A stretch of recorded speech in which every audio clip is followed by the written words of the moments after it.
শেখ হাসিনারই তো অবদান পারমাণবিক বিদ্যুৎ কেন্দ্র, এটা তো অস্বীকার করলে কেমন হয় না। দেখছি পারমাণবিক বিদ্যুৎ কেন্দ্র নিয়ে সোশ্যাল মিডিয়ায় এটার ক্রেডিট নিয়ে আওয়ামী লীগ বিএনপি অথবা এরা একটা ভাগাভাগি হচ্ছে, আসলে এই ক্রেডিটটা আপনি কাকে দিতে চান? আচ্ছা, আমি যদি এখন বলি পারমাণবিক বিদ্যুৎ কেন্দ্র এরা তারেক রহমান তৈরি করছে, এটা কি প্রাসঙ্গিক হবে? আমি জিজ্ঞাসা করছি। এইভাবে ঠিক না। জনগণের টাকাতেই তৈরি হয়, বাট অনেক সময় অনেক নেতার বড় বড় অবদান থাকে।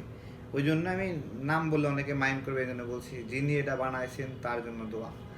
বুঝছেন, আমারও ভয় লাগে তার নাম বলতে। তো বিষয় হলো আবার আপনার না, হলো আপনি তো সাহসী, আমি একটু শুনতে চাই আপনার মুখ থেকে না। হ্যাঁ, না না, আপনি তো সাহসী, তারেক সাহসী। মানিক, হ্যাঁ আপনি আচ্ছা আচ্ছা আচ্ছা একটু শুনতে চাই আপনার কাছে। আচ্ছা আচ্ছা ঠিক আছে। আমাদের সাবেক প্রধানমন্ত্রী আপনার হলো সরি ওইভাবে নাম চলে আসে।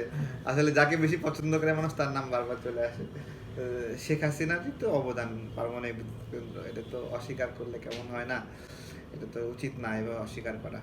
এবং তার অনেক মাইল ডেভেলপমেন্ট আছে, এগুলো আমরা অযথা যারা অস্বীকার করবে তারা হলো ভালো না।